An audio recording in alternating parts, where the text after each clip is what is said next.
It is day number 18 of the self-quarantine today. I actually went to Walmart earlier this morning. I needed to get some groceries because there was a little bit of a food shortage, that I needed some essentials. So I went in the morning and it was interesting because there was actually no lines. The parking lot was empty. And when I got in, I was looking at a lot of the fruits and vegetable sections, like the fresh produce, abundance of that stuff.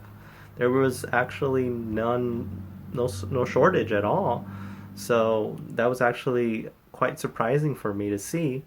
But there were a couple things that was in shortage, like, typical paper towels, Clorox wipes, Lysol, all the cleaning essentials that is still not around.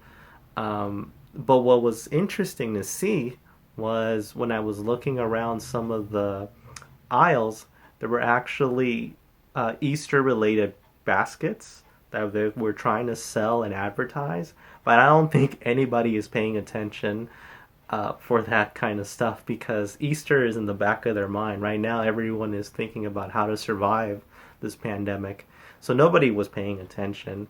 And when I was finished, grabbing all the things that I needed, when I was heading towards the cashier, I noticed on the floor that there was this stickers and these signs that said 6 feet apart. Make sure if you're lining up to the cashier, you're 6 feet apart. And even in the entrance of the Walmart, it says, please keep a distance with everyone, including staff. So once I was leaving and I had to show my receipt to determine, that I bought all this stuff, even the guy had this like square right in the bottom taped and it said, this is my social space, do not get into the square.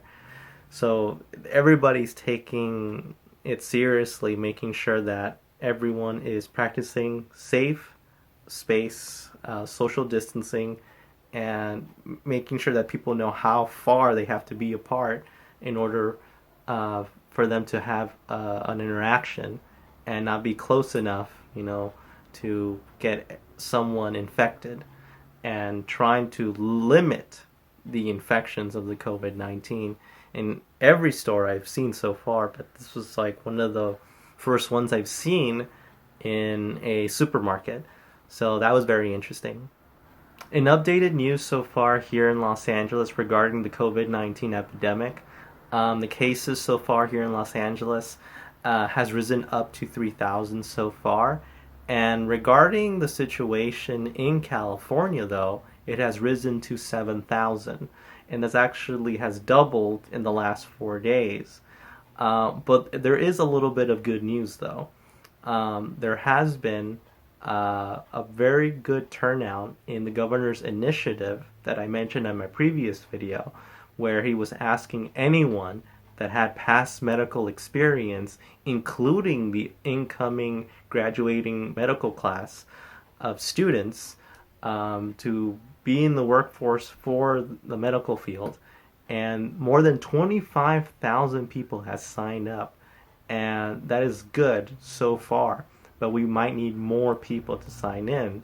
The reason why is that new data suggests from the biggest scientists, medical workers, and people who have studied viruses that looking at this data, that April 26th looks like it's going to be one of the worst hit days in not just here in California, but also in the United States, that it's going to be the highest cases of coronavirus infections and deaths.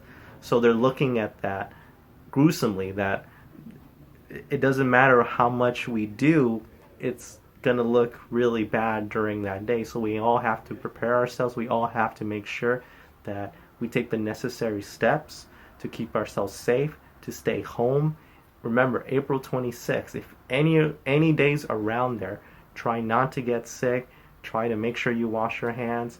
Do anything possible not to be in that statistic, because the hospitals are going to be overwhelmed, and sadly I don't think they're going to have enough manpower to handle all those cases. That's what the data is suggesting so far, but we'll see, because April 26th is, like 26 days ahead, right? This is the last day of March. So, we have about 20 days in and around to prepare ourselves to make sure that we take the necessary steps to stay healthy. So, but again, those 25,000 people that signed up that are retired doctors and nurses, medical students, past history of in the medical field, that's going to help a lot. And to add to the news here in Los Angeles, there was a little bit of breaking news regarding, the Los Angeles Unified School District. The state superintendent, that oversees the California school system, has suggested that the schools will probably be closed until the end of the school year, and probably, none of the students are going to go back to class anytime soon.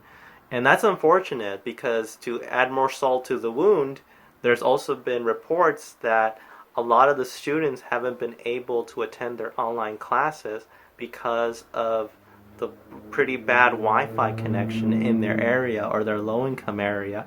That's about 25,000 kids specifically here in the Los Angeles County.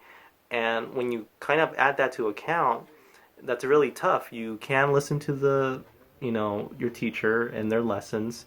You can't know what the lessons are, what are the assignments, when to turn in the assignments, and can you even turn in the assignments. When you stack that all together, that is a very difficult situation, because without, all these things, there is a possibility that these students could be held up a grade, and that is unfortunate, but they're trying their best to fix this problem as soon as possible, because it doesn't look like, school is going to go back in session anytime soon here. Moreover, I wanted to talk about price gouging. That's actually happened here in Los Angeles. My sister was actually a victim. She told me what happened was that she went to a CVS looking for a Lysol bottle. She found one, to disinfect, her stuff. But when she went to the cashier, it was $10, and it didn't say $10 when it was, on the aisle. There was no price whatsoever. So it was $10 when she checked out, and then when she went to a different store, that same bottle was $4, maybe $5 with tax, and that was insane, because when she went back to CVS to say, hey, look at all these other stores, you don't. The same bottle is cheaper. It's not doubled. That price doubled. But they didn't do anything, unfortunately. And there's actually a law against price gouging right here in California. You are not allowed to price gouge people, because everyone should pay, that same product for that same price anywhere. So if you feel that you have been ripped off, from price gouging from essential items like Clorox wipes, Lysol, hand sanitizer, toilet paper, things like that, there's going to be a number below right there. It's going to show you to call that number to report that there's price gouging in that store. They'll investigate, and if they do deem it, they'll arrest those people and fine them for price gouging, because this is not the time to profit for people's miseries right now. It has to be people over profit.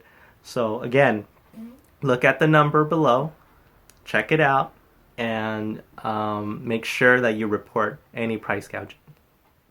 Finally, guys, I just wanted to let everyone know, make sure everyone stays safe, follow the guidelines, make sure you're following all those things, the steps to make sure that you keep yourself healthy, you prevent people from getting sick, yourself and others.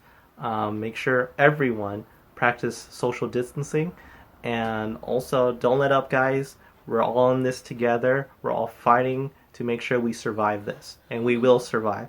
So stay strong, be kind, and have faith.